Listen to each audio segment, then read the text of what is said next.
காட்டில் இருந்த அனைத்து பறவைகளும் ஒன்று கூடி ஒரு பெரிய மாநாடு கூட்டின. அந்த மாநாட்டில் எல்லா வகை பறவைகளும் கலந்து கொண்டன. பறவைகளின் முன்னேற்றம் குறித்து பல தீர்மானங்கள் நிறைவேற்றப்பட்டன. திட்டப்படி கடைசியில் மேடையில் மயில் நடனம் ஆடியது.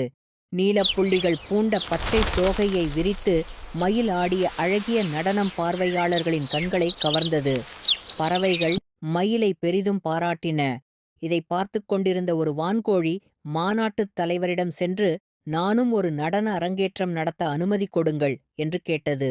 நீயா என்று வியப்புடன் கேட்டது மாநாட்டுத் தலைவர் பருந்து. வான்கோழி தன்னம்பிக்கையுடன் கூறியது. பருந்து அனுமதியளித்தது. வான்கோழி மேடைக்கு ஏறி தன் நீண்ட சிறகுகளை விரித்து நடனமாடியது.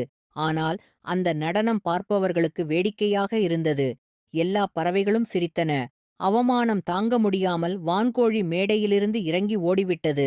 பிறரின் திறமைகளைக் காண்பதும் புகழ்வதும் நல்லது. ஆனால் அவர்களைப் போல நடிக்க முயல்வது சிந்தனையற்றது.